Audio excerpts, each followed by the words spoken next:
नमस्कार। आज हम ईरान और इजराइल के बीच जो हाल में तनाव बढ़ा है उस पर थोड़ी गहराई से बात करेंगे। हाँ, और ख़ास तौर पर देखेंगे कि इसका असर मतलब पूरी दुनिया की अर्थव्यवस्था पर कैसे पड़ रहा है। बिल्कुल।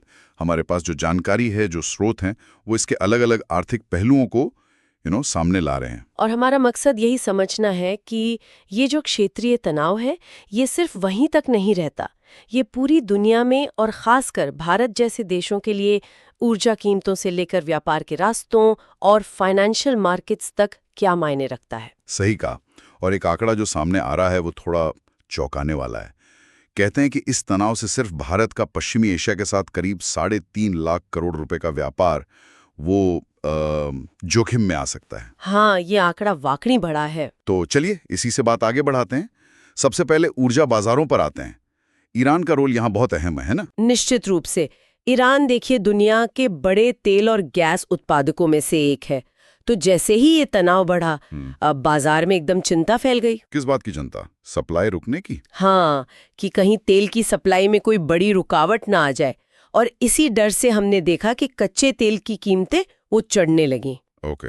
और कुछ रिपोर्ट्स तो ये भी कह रही हैं कि ईरान के अपने कुछ उत्पादन क्षेत्रों पर भी असल में असर पड़ा है।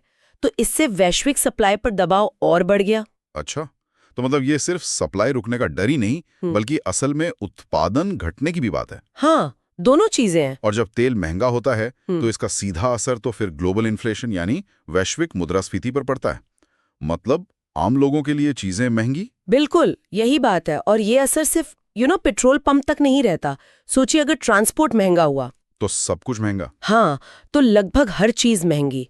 और इसका फिर असर वैश्विक व्यापार और सप्लाई चेन पर भी बहुत गहरा पड़ रहा है। वो जो आपने शुरू में जिक्र किया था 3.6 लाख करोड़ वाला आंकड़ा भारत के लिए। हाँ, वो सिर्फ एक आंकड़ा नहीं है, वो असल कारोबार है, असल पैसा है जिस पर अब एक तरह का खतरा मंडरा रहा है।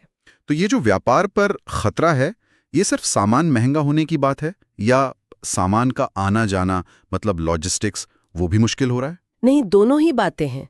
देखिए जब ऐसे हालात बनते हैं तो समुद्री रास्ते, खासकर हॉर्मुज स्ट्रेट जैसे जो अहम रास्ते हैं, हाँ वो तो बहुत जरूरी हैं। वो असुरक्षित हो जाते हैं। अब इससे क्या होता है, या तो जहाज़ों को बहुत लंबा घूमकर जाना पड़ता है या फिर उनका बीमा, इंश्योरेंस कॉस्ट वो बढ़ जाता है। ओके, तो मतलब शिपिंग महंगी भी हो गई और टाइम भी ज्यादा लगने लगा। बिल्कुल। और इतना ही नहीं, कई देशों ने अपने हवाई क्षेत्र भी बंद किए हैं या रूट बदल दिए हैं।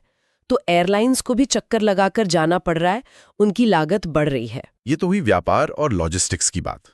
लेकिन पैसा बाजार, मेरा मतलब है फाइनेंशियल मार्केट्स, वो कैसे रिएक्ट कर रहे हैं? निवेशक तो घबरा गए होंगे। हाँ, बिल्कुल। शेयर बाजारों में हम एक तरह की नर्वसनेस, घबराहट देख सकते हैं। निवेशकों को सबसे बड़ा डर ये है कि कहीं ये संघर्ष और ना फैले, खासकर अगर अमेरिका जैसी बड़ी ताकतें इसमें शामिल हो जाएं। एग्जैक्टली। अगर अमेरिका इसमें सीधे तौर पर शामिल होता है तो स्थिति बहुत बिगड़ सकती है। कई फाइनेंशियल एनालिस्ट इसे सिर्फ एक क्षेत्रीय नहीं बल्कि एक बड़ा वैश्विक वित्तीय जोखिम मान रहे हैं। मतलब बाजारों में तेज गिरावट का डर बना हुआ है। हाँ बिल्कुल, अनिश्चितता का माहौल है बहुत ज्यादा। अगर हम भारत पर इसके खास असर की बात करें तो एक तो तेल की बढ़ती कीमतें हो गई, उससे तो हमारी महंगाई और सरकार का फिस्कल डेफिसिट मतलब राजकोषीय घाटा, दोनों पर प्रेशर बढ़ेगा। हाँ, ये तो सीधा असर है। और क्या पहलू हैं जो भारत के लिए चिंता की बात है? भारत के लिए एक और बहुत बड़ी चिंता है मध्य पूर्व में रहने वाले लाखों भारतीय।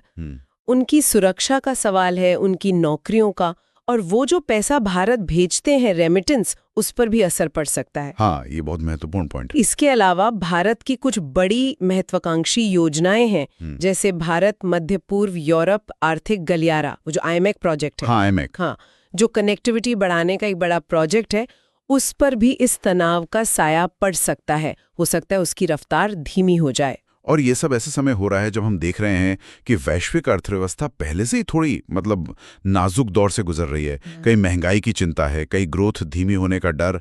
तो क्या ये नया संकट ग्लोबल रिसेशन यानी वैश्विक मंदी के जोखिम को और बढ़ा रहा है? ये निश्चित तौर पर एक और झटका है। देखिए, वैश्विक अर्थव्यवस्था अभी पिछली मुश्किलों से पूरी तरह उभरी भी नहीं थी और एक बड़ी दिक्कत ये भी है कि दुनिया भर के जो सेंट्रल बैंक हैं उनके पास अब पहले जैसे हथियार, जैसे ब्याज दरों में बड़ी कटौती करके इकोनॉमी को संभालने की गुंजाइश वो भी कम होती जा रही है। मतलब उनके पास ऑप्शंस कम है। हाँ, नीतिगत साधन सीमित हो गए हैं। ऐसे में ये जो भू राजनीतिक तनाव है ये स्थिति को और ज्यादा कॉम्प्लिकेटेड और जटिल बना रहा है। तो कुल मिलाकर जो तस्वीर उभर रही है वो ये है कि ईरान इजराइल का ये तनाव सिर्फ उन दो देशों या उस क्षेत्र का मामला नहीं है। नहीं, बिल्कुल नहीं। इसके तार पूरी दुनिया की अर्थव्यवस्था से जुड़े हैं, चाहे वो ऊर्जा की बढ़ती कीमतें हों, व्यापार के रास्तों में रुकावट हो, शेयर बाजारों में उथल-पुथल हो, या फिर भारत जैसी उभरती अर्थव्यवस्थाओं पर इसका सीधा असर। ये सब इंटरकनेक्टेड हैं। हाँ, तो इससे जो मुख्य बात निकल कर आती है जी, वो क्या है? मतलब क्या सबक लेना चाहिए? देखिए, मेरे ख्याल से सबसे बड़ी बात यह है कि भारत जैसे देशों के लिए अपनी ऊर्जा ज़रूरतों के लिए विविधता लाना, मतलब किसी एक स्रोत पर निर्भरता कम करना, और व्यापार के लिए भी नए रास्ते, नई रणनीतियां बनाना, ये कितना ज़रूरी हो गया है।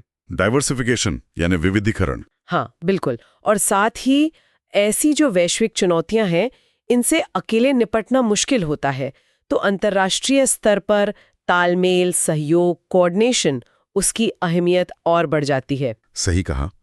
और आखिर में एक सवाल मन में आता है, जब हम देख रहे हैं कि पारंपरिक आर्थिक नीतियां जैसे ब्याज दरें घटाना बढ़ाना शायद अब उतनी असरदार नहीं रहीं, तब इस तरह के अचानक आने वाले भू राजनीतिक झटके, इनसे वैश्विक अर्थव्यवस्था को स्थिर रखने के लिए हमें किस तरह की नई सोच या नई रणनीतियों की जरूरत पड़ेगी?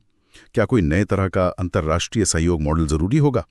ये एक अहम सवाल है सोचने के लिए। हाँ, ये वाकई एक गहरा सवाल है जिस पर आगे और विचार करने की जरूरत है।